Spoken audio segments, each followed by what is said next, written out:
Grow up with the sense that where we were was where we were going to be.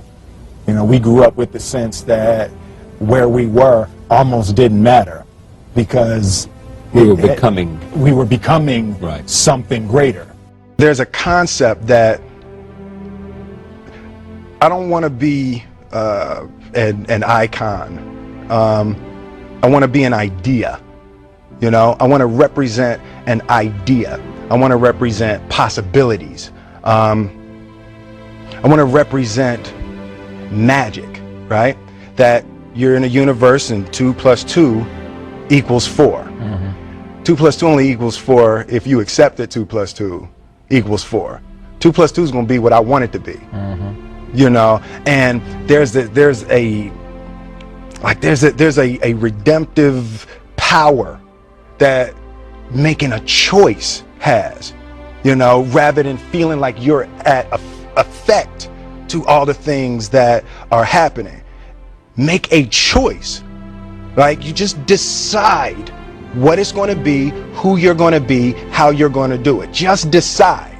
And then from that point, the universe is going to get out your way. It's like, it's water. It wants to move and go around stuff, you know. So for me, I want to represent possibilities. I want to represent the idea that you really can make what you want. One of my favorite books is The Alchemist, Paulo Coelho, and I just believe that. I believe that I can create whatever I want to create if I can put my head on it right, study it, learn the patterns, and you know, it's hard to put into words, some real metaphysical, esoteric nonsense, but I feel very strongly that we are who we choose to be.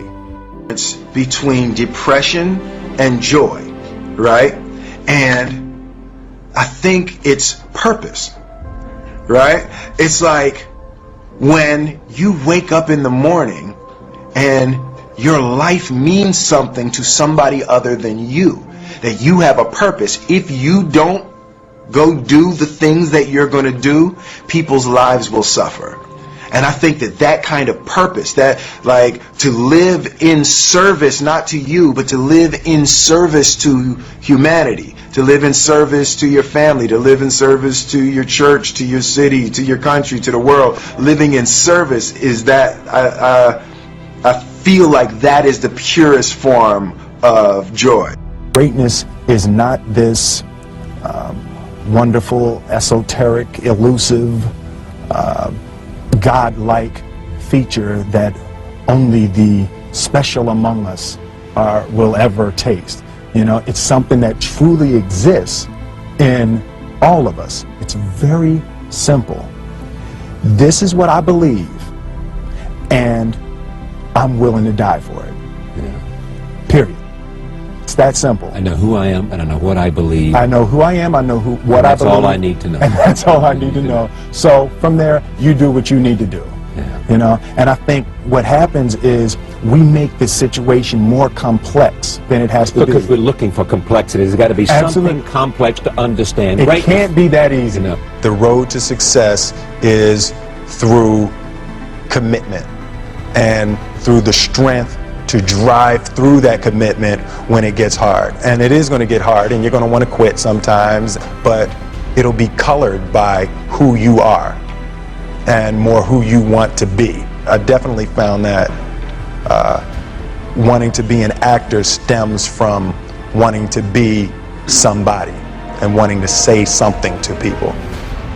Only thing that I can see, and you can never really look at yourself, the only thing that I see that is distinctly different about me is I'm not afraid to die on a treadmill. Right? I will run. You would not be outworked. I will not be outworked. Right. Period. Yeah. You know, you might have more talent than me. You might be smarter than me. You might be sexier than me. You might be all of those things. You got it on me in 9 categories. But if we get on the treadmill together, right, there's 2 things. You're getting off first, or I'm going to die. It's really that simple, right? So let's go back to the question about what if people block me out. It's going to be two options. Yeah. I'm going to get back in, or I'm going to be dead. Yeah. Right? It's like you're not going to outwork me. It's such a simple, basic concept. Is the guy who is willing to hustle the most is going to be the guy that just gets that loose ball. You know, he got two. He hustled, he grabbed that one. That was going to be out of bounds, but he saved it back in. It's like the commodity that I see the majority of people who aren't getting the places they want or aren't achieving the things that they want in this business is strictly based on hustle. It's strictly based on being outworked. It's strictly based on missing crucial opportunities. I say all the time, if you stay ready, you ain't got to get ready. The separation of talent and skill is one of the greatest misunderstood concepts for people who are trying to excel, who have dreams, that want to do things. Talent you have naturally. Skill is only developed by hours and hours and hours of beating on your craft. There's no easy way around it. No matter how talented you are, your talent is going to fail you if you're not skilled. You know, if you don't study, if you don't work really hard and dedicate yourself to being better every single day, you'll never be able to communicate with people. Motivated by fear. Fear. You know? Fear of what? Fear of fear. I hate being scared to do something.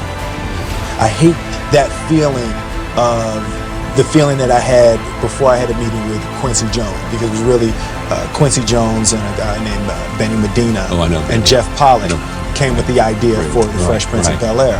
And I hated being scared, you know, like that I didn't want to even take the meeting. There were opportunities during when my first year as a rapper.